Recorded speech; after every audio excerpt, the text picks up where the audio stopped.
A cover letter should complement, not duplicate, your resume and is used to create a critical first impression and should secure you an interview.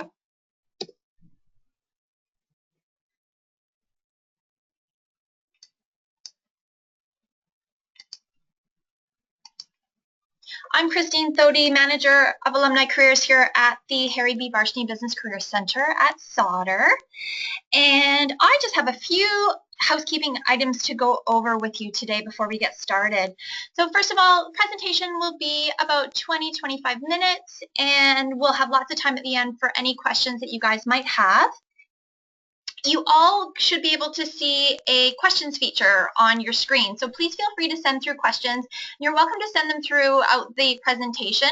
I am going to hold off and address all questions at the end. It just makes it a little bit easier for me when I'm presenting and moderating. So, or you're welcome to hold on to them until the end too, and I will do my best to get through as many as we can in the next hour. So today we've got quite a number of things to go over, but I will give you the highlights. So we're going to talk about why it's important to highlight the right experience, how to create and structure your stories, and what to include in your cover letter. So the first area that I want to chat about today is highlighting the right experiences. But what you want to do is you want to read through the entire job and company description. And you want to include the job, this must include the job details and responsibilities, not just the requirements of the job description. So one of the things that I do when I'm reviewing resumes and cover letters is I actually go through the job description with a highlighter, and I highlight all of the specific skills, the expertise, any credentials, so anything that is jumping out at me or maybe is being repeated a number of times throughout the job description. If you're applying online, your application is going to go through an applicant tracking system. So you need to make sure that your cover letter is keyword rich because the tracking system is going to be looking for specific keywords. If you're not sure what skills and experience you should be featuring in your cover letter, what you can do is you can actually drop the text of the job description into Wordle. I put the URL on this PowerPoint presentation, so Wordle.net. And this is a fantastic tool. I use it all the time. And you drop it in, and it actually creates a word graphic like this one. This is a job description for a position that was posted with Gold Corp. And what you can do is you can see which keywords stand out, which ones are repeated a number of times, and it'll give you a sense of what is important to include in your cover letter. The other thing that I will do is I will also drop your resume as well as your cover letter into Wordle and see how you have actually utilized the important words in your resume and cover letter, and then you can actually go back and make changes. And a lot of the alumni that I work with are, they seem to really understand things when they can visually see things. And this graphic I know has hit home many, many times. So it's a great tool that you guys can use as well. So when you're writing your cover letter, you never want to apologize for skills that you don't have. When you don't meet all of the job requirements, it's really common for job seekers to use lines like, despite my limited experience with marketing. So instead of drawing attention to your weaknesses, focus on the skills and the strengths that you do have. Stay positive and immediately launch into your transferable skills and enthusiasm for the position. Another tip that you want to keep in mind is writing in the company's voice. So the cover letter is all about the company and your resume is all about you. So your cover letter is a great way to showcase that you understand the environment, the culture of the company, and the industry that you're applying to. So I highly suggest that you spend time researching the company website before you even get started. And if you have been proactively looking for a job and you're out there conducting informational interviews, make sure that you're really gathering information around these topics. So the culture, the industry, what's hot, what's going on, as well as the qualities, the skills and experience that the company looks for. So I always suggest, trying to find out what their buzzwords, what are their hot buttons that is really going to attract them to your application and you as a candidate. Spending the time to research the company is also going to get you in the right mindset, and you're going to get a sense for the company's tone and language, which you're going to want to try and mirror when you do write your cover letter. Your objective is to prove you've got what they're looking for. So keep in mind who is going to be reading your cover letter. Tailor it to get them excited. Tell them why you're interested in working for their company and why they should hire you. Show passion and flatter them in the opening paragraph. This is really going to build rapport with the reader. So I do have an example of an opening paragraph, a little bit of a more junior position. This specific cover letter was written for, but you can get a sense for the research that this person went into or did and put into their cover letter. So I'll just give you a minute to read through.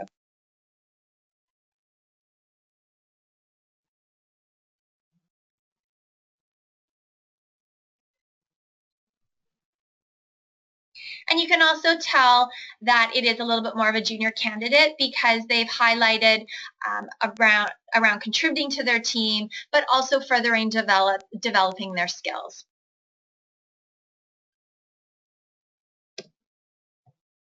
So the next area that I want to spend some time on is telling a story. We all love a good story, and especially hiring managers. So the days are gone where we talk about what we did. We now talk about what we've accomplished and the value that we're going to bring to a position or to a company. So cover letters are actually really, really boring. So you want to try and be creative and make yours want to be read. This can most likely is going to be the initial moment of contact that you're going to engage the employer. So you want to think about making an emotional connection. You want to show results and be memorable. Not all employers read cover letters, and I will openly admit that in the 11 plus years that I was a recruiter, I never read cover letters. I gave everybody the benefit of the doubt and printed them off and attached them to their files, but I was not interested in the cover letter. I was interested in resumes. But those that do read cover letters will actually read the whole thing. Individuals or recruiters, hiring managers that might not be a fan of cover letters will probably go straight to your resume, but if they don't see what they're looking for, then they might give you that second chance by reading through your cover letter. So you want to make sure that it's compelling and it's reflecting your skills and experience in that memorable way. So rather than telling the hiring manager what you did, tell them what you've achieved and how you actually achieved that success. You want to write stories that are relevant to the role you are applying to. So I suggest when you put together a cover letter, you want to choose 3 things from the job description that you have a strong story or strong example that you can back up, and you want to write about those 3 things. You can list those 3 or 4 or 5 things in your opening paragraph, which is also a great segue into the body of your cover letter. When you are structuring the middle 2 paragraphs of your cover letter, you want to think about structuring your story as a car or a star statement. And I'm sure many of you have heard of this structure. So you want to think about structuring the story as, here was the challenge or the situation. Here is the action. So here's what I did. Your value is very much jam-packed in what you did because that's repeatable. You're going to be able to take that experience and move it forward into your next role. And you always want to back up your example with a positive outcome or a result, the impact that you made on that company or that business unit. So stories to think about. Actually, here is an example of an accomplishment. So I'll just give you a minute to read through that.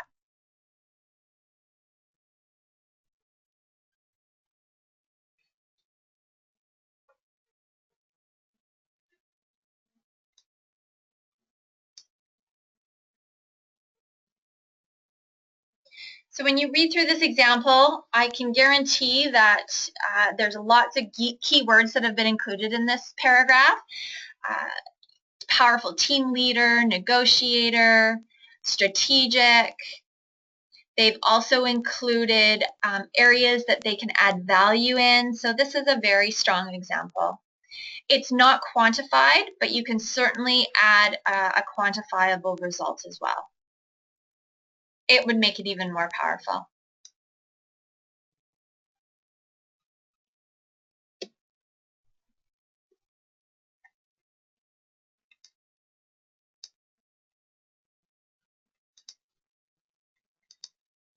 So things to think about when you are creating your stories. So you want to reflect back and think about specific projects that you've led or collaborated on, including those quantifiable results. Or if you don't have any numbers, measurables that you can include, think about qualitative. So if you received, praise for something, did somebody send you a really nice email and compliment you on a job that you did? So you can certainly include those too. So think about detailing problems that you've solved for your employers, either present or past. Describe accomplishments and successes that you've had. If you're a new graduate, you can certainly think about stories of how your education has prepared you for this targeted job that you're applying to. If you're a career changer, explaining stories around why the career change and stories with respect to your transferable skills. You can also reflect and create stories or include stories, future stories about addressing the employer needs and challenges, and tell them how you would go about tackling those issues. You can think about including stories of early interest in your career path and determination to reach your career goal. Stories that depict your motivation, enthusiasm, and passion for the job that you're seeking. And think about stories that tell how you are uniquely qualified for the targeted job. It's all about making yourself stand out from all the other applicants.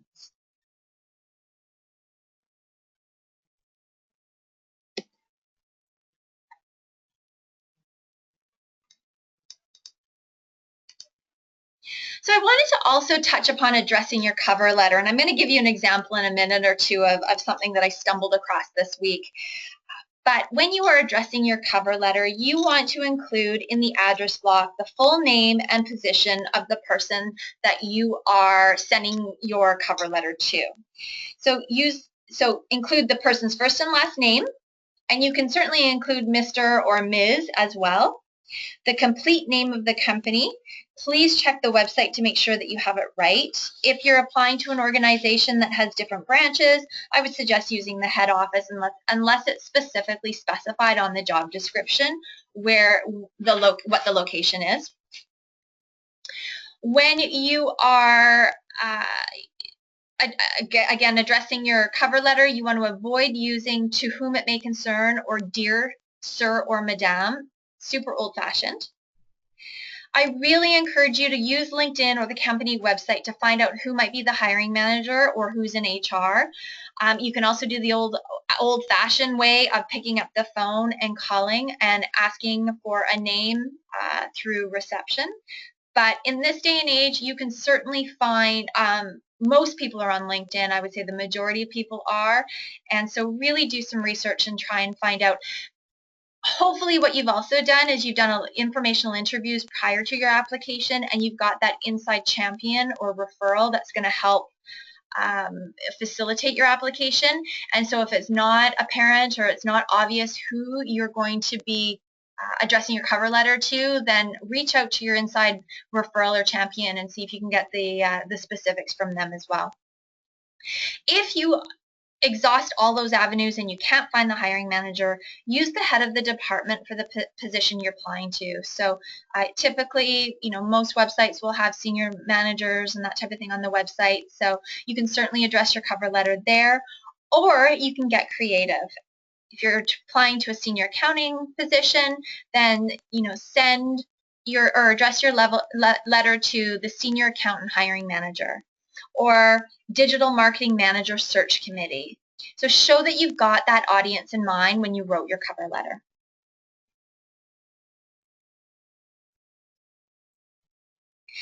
And my little story from this past week was I had somebody send me their cover letter for review after they sent their application in. And in the address block, this person had human resources. Then they had addressed it to Dear Hiring Manager. And when I looked at the job description, it was clearly in there the full name of the person as well as their email address as to who to address the cover letter and send the application to. So all I can say is fingers crossed, hopefully everything works out, but that is, that comes across as this person didn't take the time to, thoroughly read the job description and see that, all the answers, the information were actually in there. So be really careful, make sure you read through it thoroughly and you don't overlook any of those minor details, because hiring managers, HR, they're going to be looking for they're looking for all the reasons why not to call you in, and you need to make sure that your documents are perfect so that they will call you. So the next topic that I'd like to chat about is keeping your cover letter short. And I have certainly received some pretty long, text-heavy cover letters. Your cover letter should be no more than 1 page, and I suggest keeping it to 4 paragraphs maximum. So you've got your opening paragraph, you've got your 2 middle paragraphs where you are doing the skill matching and writing your stories, and then you've got your closing paragraph. Your cover letter needs to be customized every time, especially the opening paragraph and the closing paragraph. Sometimes you can get away with utilizing the same stories if you are applying, if your job search is really targeted and you are drawing on the same stories or the same skills in a couple of different positions, then by all means, don't reinvent the wheel, but definitely that opening and that closing paragraph needs to be rewritten each time. You want to include in the opening paragraph which job you are applying for. You want to let them know how you learned about the job. And if you can name drop or you have an internal referral, definitely add that. I suggest adding it in the second or third sentence at the most. Make sure you've got their permission to use their name in your cover letter. Another quick little story, I had a hiring manager contact me regarding a candidate that had applied for a position on their team, and the person had actually reached out to me, the applicant had reached out to me looking for some specific information, and I did share it, but that person never asked me for permission to use my name. So I was completely caught off guard and was able to answer the hiring manager's questions, but it did leave a little bit of a bad taste in my mouth, and that person just sort of assumed that I would be fine with that and that I would be, okay with them using my name. So be really careful about that. You, of course, want to include why you're qualified for the job. So again, figuring out what are the key words, what do you have that they're looking for, and that's what you want to be including in your cover letter. Tell them what you have to offer the employer. It ties back into the matching your skills to the job description. In the closing paragraph, you want to reiterate your skills that you're going to bring to the table. You don't want it to be a repeat of your opening paragraph, but you want to definitely close with those 3 or 4 things that are going to make them want to call you. Thank them for considering your application. And should you be so bold, let them know that you look forward to meeting them to discuss further how your qualifications meet their needs. And you can also put in there that you'll follow up on a certain date or in 7 to 10 days. And if you are that bold and you say, I'm going to do this on this day, I'm going to follow up with you, then please definitely do it, because I guarantee other people are following up on their applications, and it could be that hiring manager or that HR person picks up the phone when you call. Be prepared for a quick phone interview as well. They might take advantage and screen you right there and then. You also want to make sure in your cover letter that you vary the sentence structure. Watch how many times you start a sentence with I, remembering that the cover letter is all about the company and what you can do for them, but you certainly don't want to overuse the word I. So if you're using the word I or starting your sentence every 2 or 3 sentences with I, that is way too many times. So make sure that you're using some variety there. Your cover letter is not your autobiography. All of the specifics are on your resume. Cover letter is where you're pulling, again, those 2 or 3 things out to highlight. Think about writing in a more direct tone rather than a passive tone. So rather than just saying or starting your letter with, this letter is intended to express my interests, say, I'm interested in this position, and then go on to tell them the reasons why you're interested.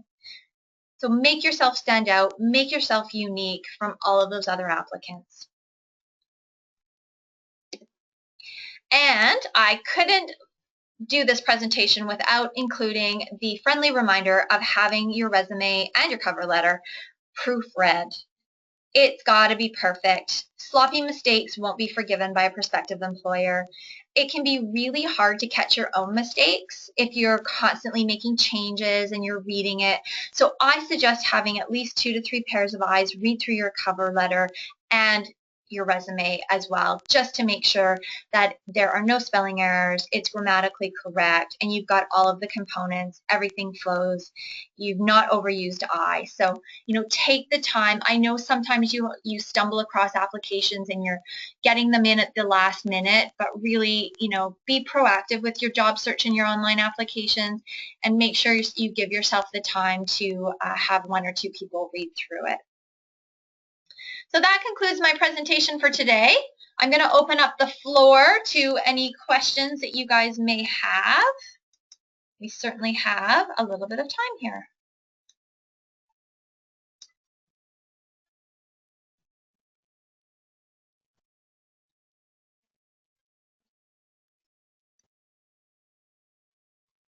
So while you guys are thinking about any questions that you'd like to be answered, I'm just going to jump forward.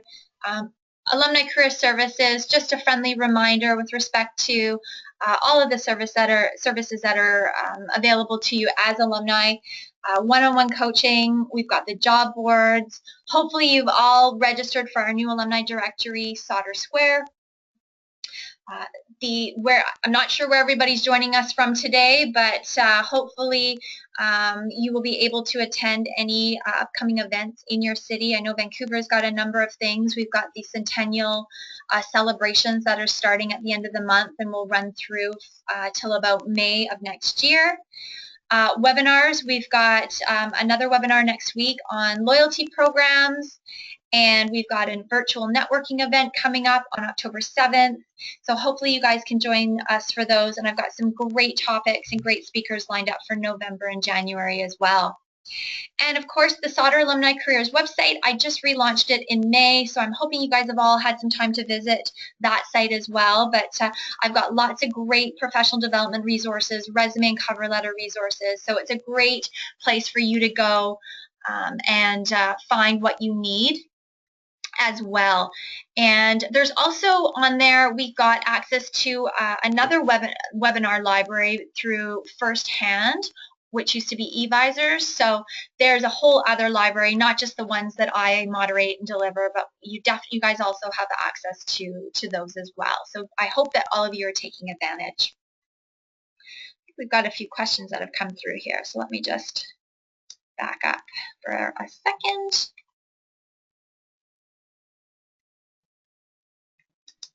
Okay, so first question, if you're a mature person, so over 50, what, if any, attention do you bring to this? You bring no attention to it. It's not about your age, it's all about your skills, your experience, and the value that you will bring to an organization. So it's all about your career stories. So I would not suggest bringing any attention to age, whether you're 22 or 50 or 60. You want to concentrate on your career stories.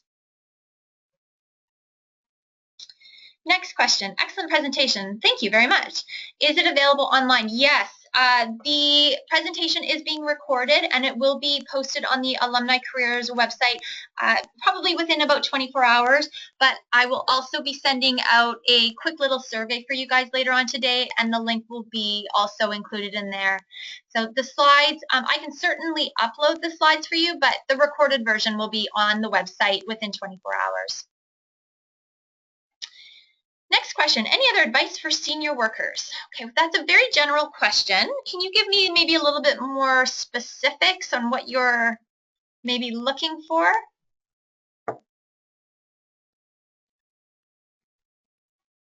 really at the end of the day, a cover letter is a cover letter. Whether, again, whether you're 22 or you're 52, it should focus on it should focus on the research that you've done about the company, your interest in working, and, I can't reiterate or emphasize enough the need for you to spend time creating your story. So something that I always suggest to everybody that I work with and coach is creating an inventory of your accomplishments or your achievements.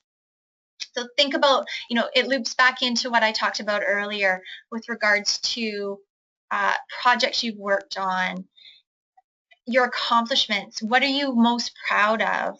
Where have you added value? Have you increased something? Have you saved the company money? Have you streamlined processes? What does your footprint look like, or what impact did you make on that company? Think about dollars saved, efficiencies. Have you increased efficiencies? Have you cut down certain things that maybe took 6 days to do? You were able to put a process in place that allows that same thing to be done in a day or two. So really spend some time going through and creating those stories. If you are finding it a challenge, you're welcome to reach out to me offline, and I'd be happy to set up an appointment to meet with you and help you maybe peel away those, try and find those stories that you're looking to put out there to the market. When you have that inventory of accomplishments as well, it's also it's a great foundation, not just for your cover letter, but for your resume as well. Because as you get more senior or more experienced, you're going to have a whole ton of stuff that you're going to be able to pull from. And you can't, again, it's not a laundry list. You can't have everything on that resume, on your cover letter and your resume. So having this inventory allows you to go and determine, okay, what is this company looking for, and what stories, what skills and experience are most relevant that I can pull into my cover letter and into my resume. So hopefully that helps. Okay. Next question. We see a lot of creative resumes, example, infographic resume. What are your thoughts on a creative cover letter format? Well, I would be very careful with having a cover letter that's too creative. Certainly, there are certain industries that I think do really like that creativity. So the infographic, for instance, I was at Hootsuite office one day and they showed me these wild applications and resumes and cover letters that they had received from people. So I think you need to be very careful about the industry, the type of role that you're going to. An infographic resume or an infographic cover letter, I don't think would go well if you were an accountant. Actually, I know it wouldn't. If you're going into brand management, into marketing, then yes, absolutely. You want to show some of your creativity. Again, I would really try. Before you get to application process, again, I can't stress this enough. You really need to be connecting with that organization and understanding what the hiring process is and what they look for, what is going to win them over. So be very careful with how creative and what industry, what type of role you're going after. I think some careers, definitely it's doable, but others it's not. Is it best to mail a cover letter or email? Who reads mail these days? Well, mailing an application is not a bad idea. That's exactly. Nobody gets mail anymore. I have to admit, when I get cards in the mail, like thank you cards, I love it. I think it's fantastic. I get a lot of, email correspondence, but having something arrive in the mail, I think certainly would make you stand out. Absolutely. Same with a thank you letter after an interview. Go around the corner to a Starbucks or a coffee shop, write out a thank you letter after your interview and go back and drop it off at reception. That will make you memorable. So I'm not I think you can drop a thank you card off after an interview because you've already got that connection. But you could certainly mail your application in. I think that would probably make you stand out rather than going through the applicant tracking system. Again, it ties into why you should have that champion. If you've got an internal referral that will walk your application to the hiring manager, that is the best route to go. They may also encourage you or have you apply online, but having that name drop or that referral name in your cover letter will certainly, HR hiring manager will pull your application to the top of the pile.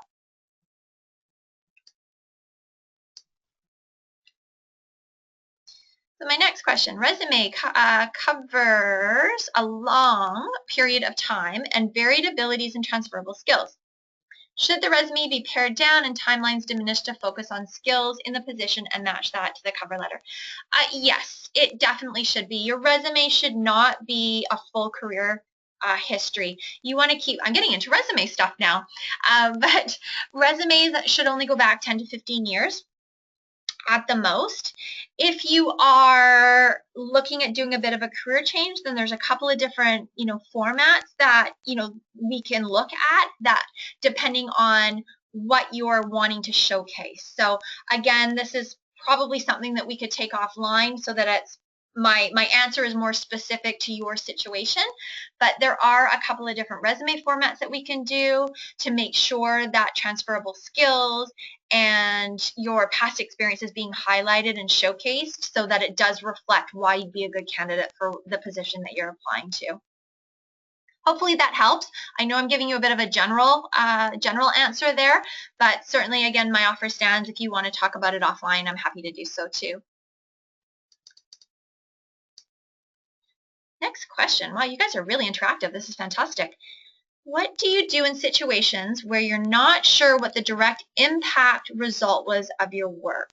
For example, recent grads may have lots of co-op experience, but these are short-term roles where you don't necessarily see your strategies come into fruition. You still want to highlight the projects and the work that you did and what you contributed to that project or that department. Hiring managers are going to know and they're going to take into consideration depending on where you're at in your career. So if you're drawing more on that education piece or the co-op experience, that could be as short as 4 months or as long as 8 months. You're right. Sometimes you don't know what happened. Now, the other thing that you could do if you are in job search mode and you finish co-op is I'm hoping that you are going to stay in touch with direct supervisors as references and be able to use them as references.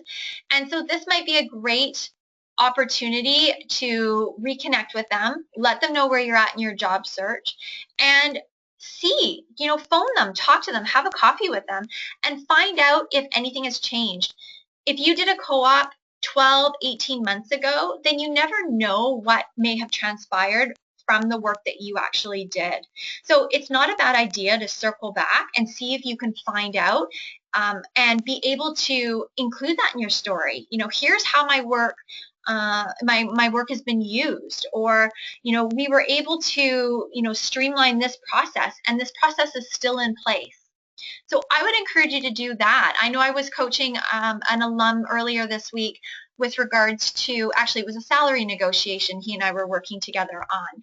And we were working on pulling out 3 examples as to why he was going to go back and ask for more money. And one of the examples was he'd worked with a company years ago with respect to streamlining processes, which is probably why I'm using this example. And what he implemented is still being used today. So very powerful. He was able to make an impact while he was there, and his legacy still carries 5 years later. So I would encourage you to circle back and see if you can find out what has happened with the work that you've done, if anything. Next question, what's the best way to identify the tone of the company so that I can match it to my cover letter? Great question. My suggestion is you need to connect with that company. You need to do an informational interview with somebody, hopefully somebody within the department that you are wanting to apply to. Make that connection, understand the culture, understand the industry, understand the company, what's going on there, and get a feel for the hiring manager. What's their style, what skills, what experience and qualities do they look for when they hire people into the department you're targeting. That's really the best way. You can certainly, I mentioned in the presentation, go through the website, do your research, but really you need to connect with that organization, build that relationship, gather the information so that you're armed with it when your dream job or a position opens up. That's a really good solid fit. I can't emphasize it enough, especially if you guys are based in, well, I shouldn't say just Vancouver. It doesn't really matter what city you're in this day and age. Vancouver, Calgary, Toronto, San Francisco.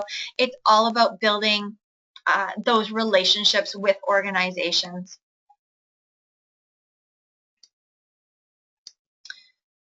Next question, regarding name dropping or referrals, how do you advise when humbly and professionally ask a contact whether they're okay with having their name used in your cover letter?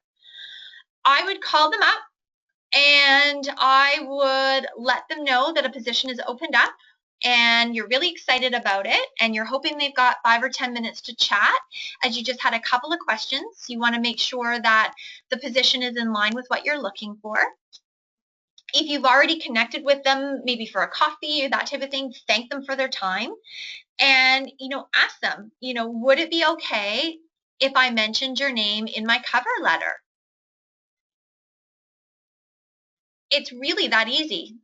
When you connect and build relationships with people, you want to make that great, good, solid first impression so that you can reach out and ask them. But really that's about as easy as it gets, is just ask them, that you're going to put this application in.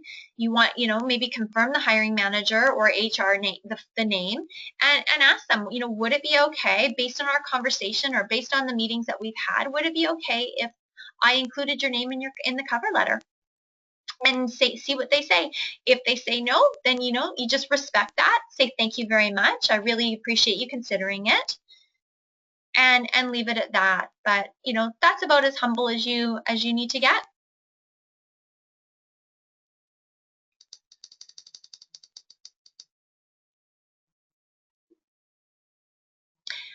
Good question. If you never read any cover letters while you were recruiters, there's something we can do to get recruiters to look at our cover letter. Oh, that's cute. Great question. You just need to write a cover letter. It wasn't that I didn't read cover letters because they were poorly written. It was just my style. And when I was a headhunter, so I was an external recruiter. So I just had sort of the certain key things that I would be looking for depending on the role that I was recruiting for. There was the odd time I would glance at a cover letter, but what I was really going after and looking at was, in the resume. I certainly, would glance at cover letters from time to time, and if there were any glaring mistakes that jumped out at me, then I would take that into consideration. If I wasn't sure about a candidate, I would sometimes slip back to the cover letter, but most of the time, it was just that I knew what I was going after and I could find that information in the resume. So really, no, there isn't anything specific that you can do to get a recruiter to look at your cover letter. If you follow my tips, then you will and write a well-written cover letter showcasing, your value, your stories, and your passion and enthusiasm for the role in the company. Your cover letter will get read. And again, I need to emphasize too, just that making them keyword rich so that if you don't have an inside contact, the applicant tracking system will pick up your application. Okay, next question.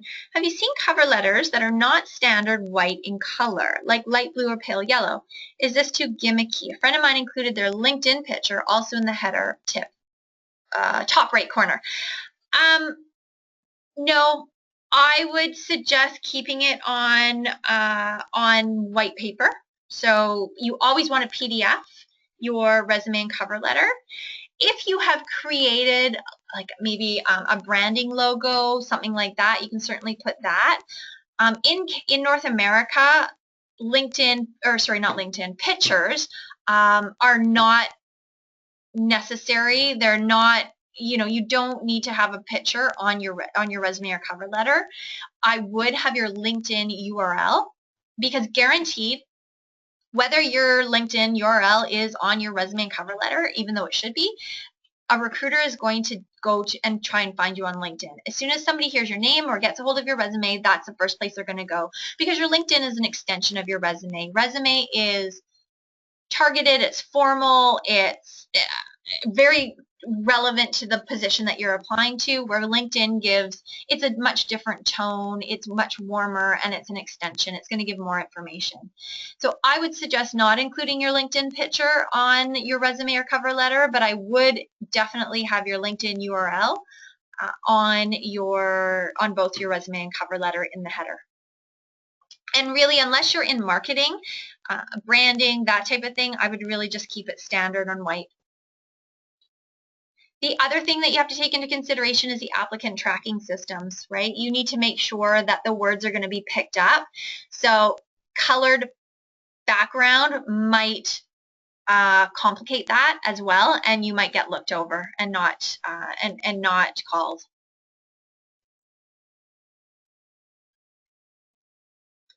Okay, so let's see here. I got time for another question. We're getting into interviewing a little bit here. Do you treat telephone interviews differently than in person in how you respond? Nope, you don't. You don't treat them any differently. You still want to structure your, I talked in the presentation about structuring your stories as CAR or STAR statements. So challenge, what the challenge was, what you did, what the result was, or what the situation, what the action was, what you did, and then what the result was. And that's how you want to answer your questions in interviews as well. So whether you're on the phone, in person, Skype, you always want to structure your stories the same way.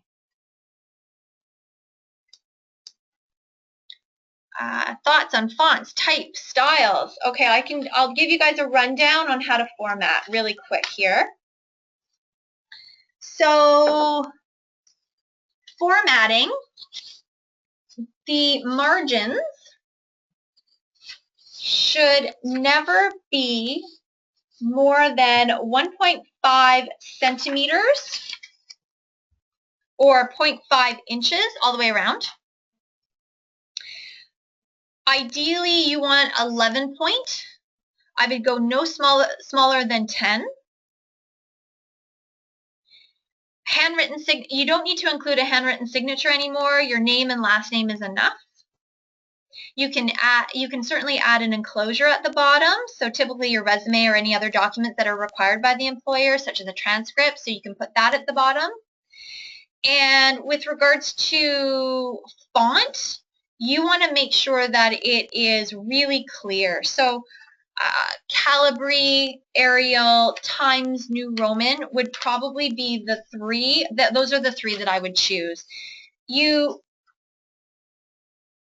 Research has actually shown that very sort of boring and very clear font is easier to pick up, and it's more memorable in our brains. So you don't want to have anything too fancy or calligraphy or anything like that.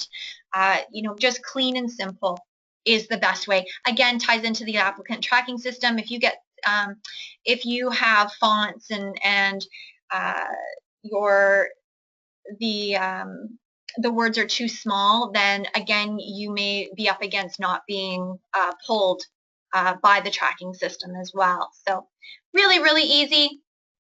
Just Calibri, Times New Roman, and Arial. No smaller than 10, no larger than 12. I would really aim to have it at 11. And 1.5 centimeters, 0.5 inches all the way around. So I'll do another question here. Is the profile section of a LinkedIn like a mini cover letter? If so, how do we write it in a way that is specific to us yet broad enough for any employer? Okay, so now we're getting into a completely different topic on LinkedIn, and I do have a LinkedIn webinar coming up, most likely in November. What I would suggest is, LinkedIn profile sections should not be, your LinkedIn is not a repeat of your cover letter and or sorry, not a repeat, it's not a carbon copy of your resume or your cover letter. So the profile section of your LinkedIn, it can certainly showcase, you know, some of your accomplishments. It can talk about where you've added value. It can give an overview of your work history. If you looked at mine, you know, I sort of have structured mine so that people can see where I've come from and, you know, how I ended up at a business school. But I mean, is it a mini cover letter?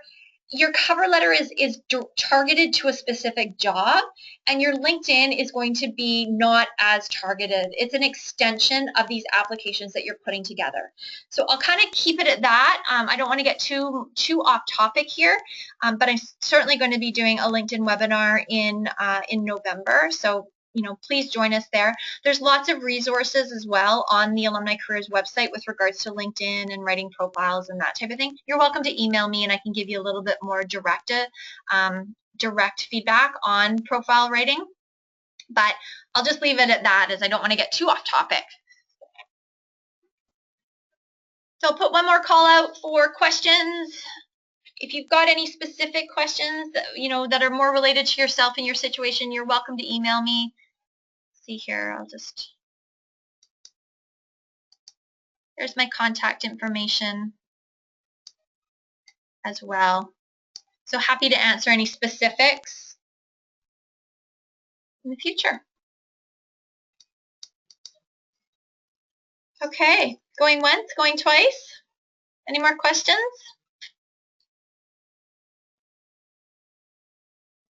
No? Okay.